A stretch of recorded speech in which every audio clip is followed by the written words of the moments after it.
Bayangkan sebuah band yang harus berganti kulit bukan hanya sekali, tapi 5 kali di bawah sorotan tajam industri musik. Sebuah band yang sering didefinisikan oleh keretakan internal dan pop-punk remaja, namun berhasil bertransisi menjadi raksasa post-punk yang memenangkan 2 Grammy dalam genre yang berbeda.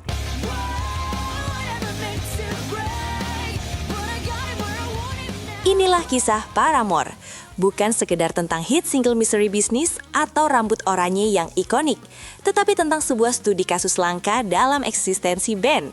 Bagaimana trio inti Hayley Williams, Taylor York, dan Zac Farro mengubah setiap krisis, mulai dari label yang ragu, kepergian anggota pendiri, hingga gugatan hukum, menjadi bahan bakar untuk inovasi yang berani. Hari ini, kita akan menyelami evolusi Paramore dari emo pop yang formulaik hingga menjadi band independen yang paling dihormati.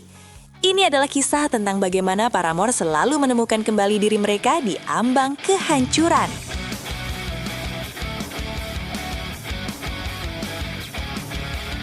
Paramore terbentuk di Franklin, Tennessee. Fondasinya dibangun di atas kontradiksi. Vokalis Hayley Williams ditemukan bakatnya dan dikontrak oleh Atlantic Records sebagai artis solo. Namun, dia bersikeras bahwa dia hanya akan sukses jika diizinkan bermain rock bersama teman-temannya, Farro bersaudara dan Jeremy Davis. Kontradiksi ini menuntun mereka ke Fueled by Ramen. Album debut mereka, All We Know Is Falling 2005, adalah pelepasan emosi mentah yang jujur, terutama lagu All We Know yang terinspirasi dari kepergian Jeremy Davis.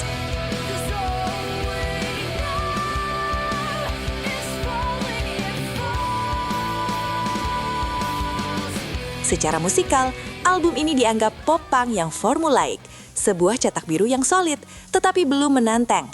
Konflik identitas pertama muncul.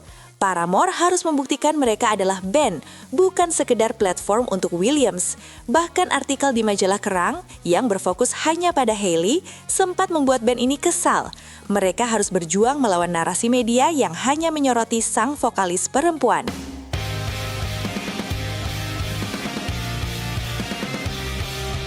Album kedua, Riot 2007, adalah ledakan yang membawa mereka ke mainstream. Mereka secara strategis memilih judul Riot, sebuah ledakan emosi yang tiba-tiba dan tak terkendali, yang dengan sempurna merangkum energi album tersebut. Misery Business menjadi anthem mereka, meskipun liriknya belakangan dianggap kontroversial oleh Williams sendiri, yang sempat membuatnya pensiunkan lagu tersebut. Di era ini, Taylor York, teman sekolah lama, masuk dan mengamankan lini gitar. Stabilitas musikal yang baru terlihat jelas di album ketiga, Brand New Eyes 2009.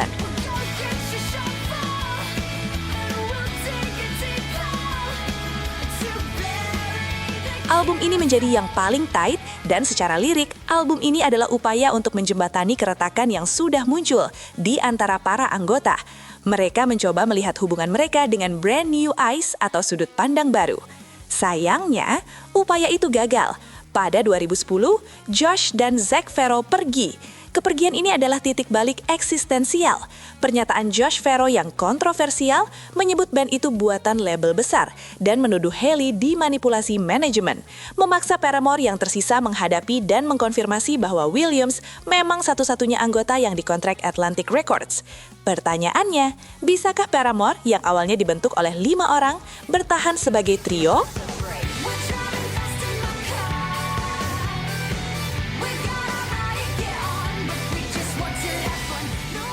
Jawabannya terwujud di album self-titled mereka, Paramore 2013. Diproduseri oleh Justin Meldal Johnson, album ini adalah tindakan pembangkangan artistik. Mereka meninggalkan zona nyaman pop-punk sepenuhnya. Album ini sangat eklektik, dari melodi pop yang ceria di Still Into You,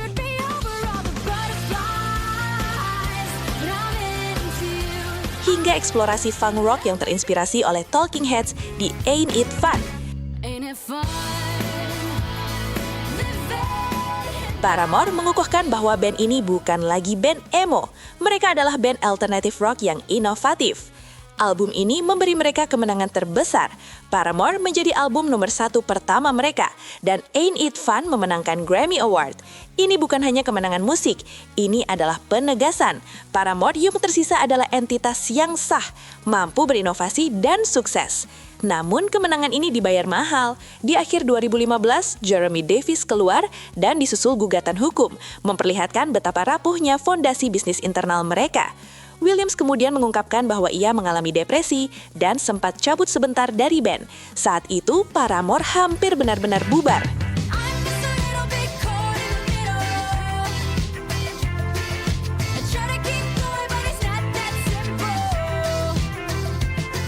Di ambang kehancuran total, Paramore membuat langkah yang paling penting. Zac Farrell kembali. Bersama Taylor York yang kini menjabat sebagai komposisi utama, Paramore memasuki fase terbarunya yang ditandai dengan album After Laughter 2017. Secara sonik, ini adalah rekonstruksi total. Mereka meninggalkan suara rock yang heavy dan menyebut new wave dan synth pop 80-an, penuh dengan ritmik yang ceria dan terang. Kontradiksi kembali menjadi senjata. Musik yang terdengar sangat ceria dan upbeat seperti Hard Times dan Fake Happy, ternyata di dalamnya menyimpan lirik yang paling jujur dan gelap tentang depresi dan kecemasan Williams. Ini adalah band yang menari di atas kesedihan. Setelah istirahat lama dan kontemplasi mendalam, termasuk Williams dengan proyek solonya, Paramore kembali lagi.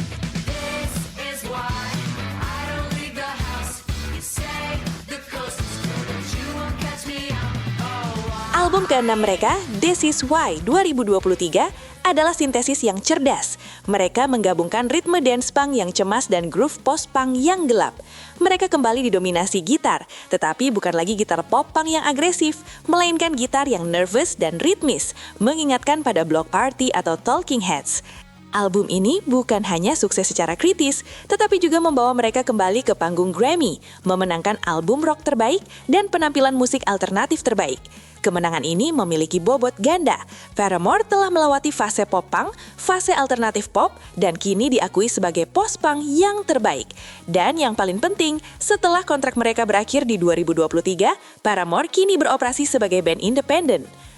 Paramore membuktikan bahwa band mereka yang sering dihadapkan pada perpecahan dan keraguan adalah kisah sukses tentang kegigihan artistik.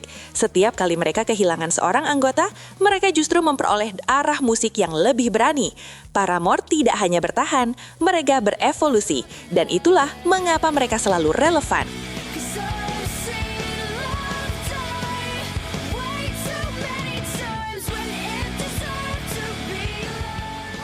Mana menurut lo era evolusi Paramore yang paling berani? Transisi dari Riot ke Paramore yang self-titled atau lompatan dari Paramore ke After Laughter? Tulis pendapat lo di kolom komentar. Like video ini dan subscribe untuk cerita musik lainnya yang lebih kocak dan emosional dari sinetron jam 7 malam. Sampai jumpa di cerita selanjutnya.